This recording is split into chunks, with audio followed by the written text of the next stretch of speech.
Hello everyone. सो कैसे हैं आप सब? आई होप सब अच्छे होंगे, सेफ होंगे। सो स्टूडेंट्स, लास्ट वीडियो में हमने डिस्कस किया था कि किस तरीके से आप वेक्टर अलजेब्रा को समझेंगे।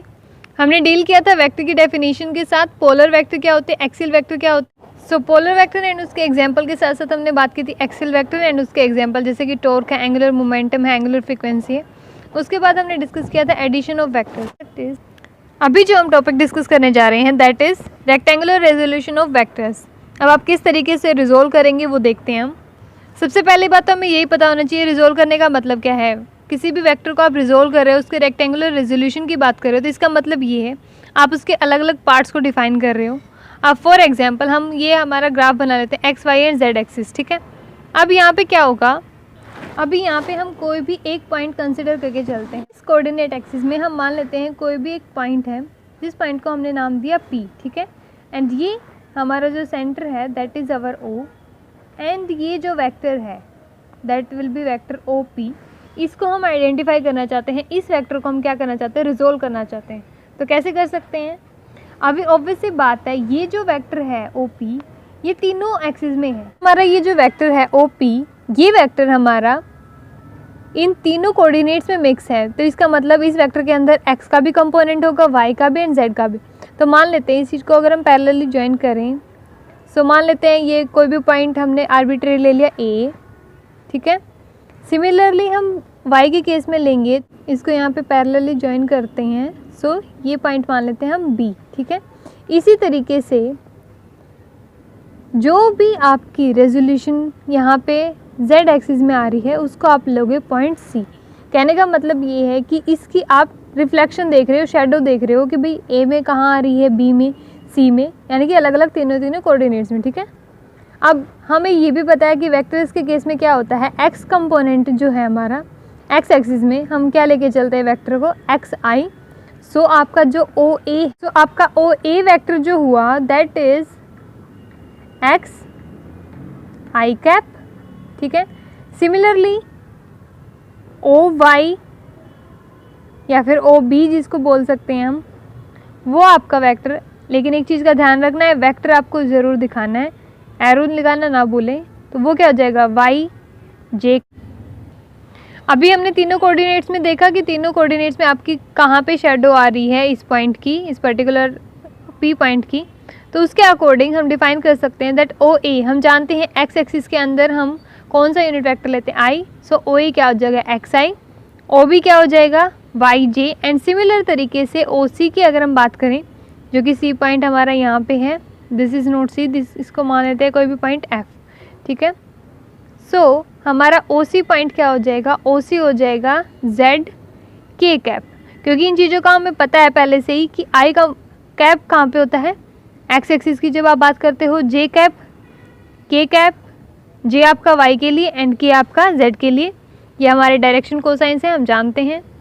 अभी हमें निकालना क्या है, हमें निकालनी है OP की वैल्यू। सो हम क्या करते हैं, ये तो हमारा ज्वाइन है, यहाँ पे ये F से भी ज्वाइन है, हम O को ज्वाइन कर देते हैं किससे, हमारे पॉइंट F से।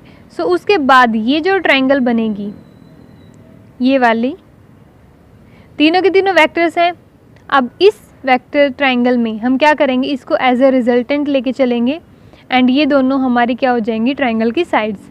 तो हम यहाँ पे कैसे निकाल सकते हैं हमारे पॉइंट OP की value, OP vector will be equals to, ये क्या साइड है FP, so FP vector plus OF vector. तो हमें रिजल्टेंट निकालने के लिए सिर्फ किसकी वैल्यू चाहिए, FP की एंड OF की।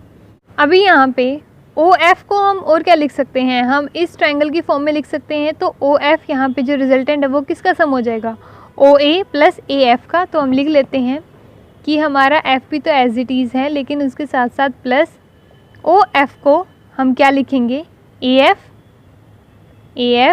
प्लस OA वेक्टर, ठीक है। सो ये हमारा क्या चल रहा है, OP वेक्टर, ठीक है।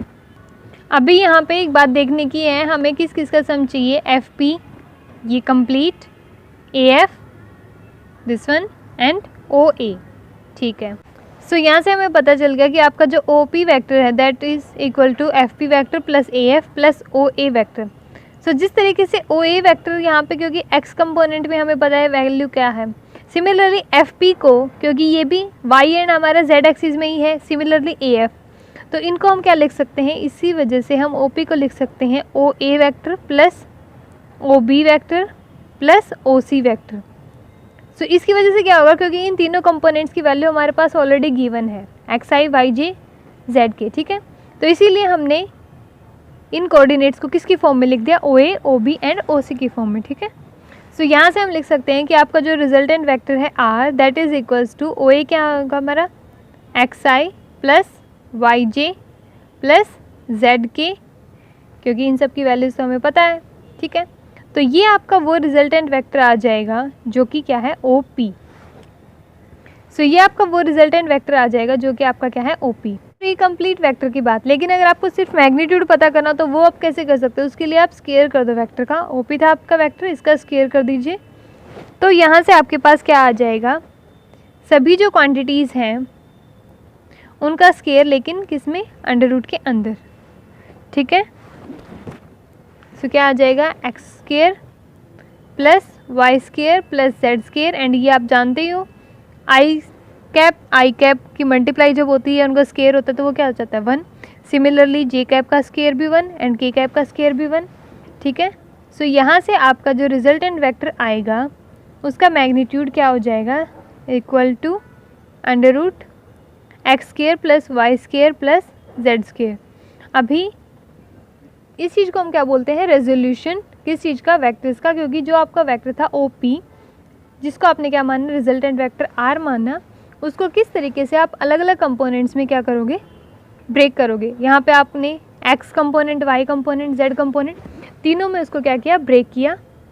सो ओवरऑल हम देखना चाहें तो कुछ इस टाइप का हमारा डायग्राम होगा कि हमें कोई भी एक वेक्टर लिया ओ आर, जिसको हमने क्या बोला, R cap, and O A O B O C हम जानते हैं X I Y J Z K होता है।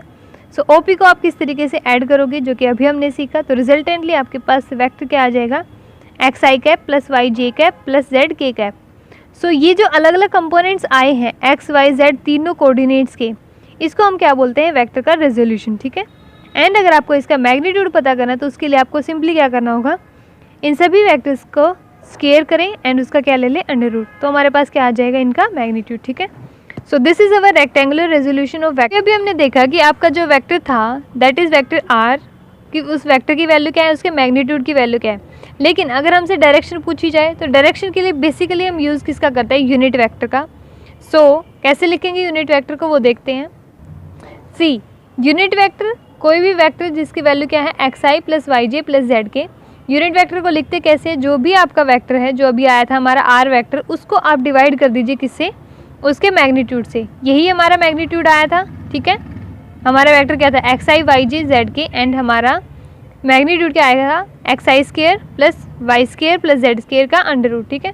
सो हमारा यूनिट वेक्टर क्या हो जाएगा, आपका कंप्लीट वेक्टर, जो भी आपका वेक्टर होता है R divided by the magnitude of R, ठीक है।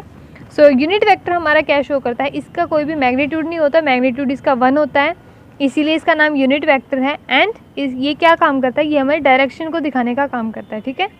एंड उसके साथ साथ अगर हमें पता करनी है पोजीशन किसी भी वेक्टर की, सो पोजीशन वेक्टर आप कैसे पता कर सकते हो, मान लेते हैं कोई भी आपका ए बी वेक्टर, तो इसका मतलब क्या है कि जो सेकेंड पॉइंट है आपका बी, यानी कि वहाँ से आपकी स्टार्ट हो रही है एंड फर्स्ट पॉइंट पे आपके एंड हो रही है, तो position vector of B minus position vector of A. For example अभी ये जो हमारा वेक्टर था ओ पी, सो इसका मतलब आपकी यहाँ से पोजीशन स्टार्ट हो रही है, यहाँ पे एंड हो रही है, इन दोनों के बीच की डिस्टेंस, ठीक है। सो इसलिए इस वेक्टर को हम क्या बोलते हैं, ओपी। सो स्टूडेंट्स, अभी हमने डिस्कस किया rectangular resolution of vector, unit vector and position vector of a point. So next video में हम बात करेंगे हमारे नेक्स्ट टॉपिक की addition and product of vectors. So I hope अब तक समझ में आ गया होगा, लेकिन कोई भी डाउट है तो आप इजीली हमें कॉन्टैक्ट कर सकते हैं। सो मिलते हैं नेक्स्ट लेक्चर के अंदर नेक्स्ट टॉपिक के साथ, तब तक के लिए bye bye, take care, thank you very much.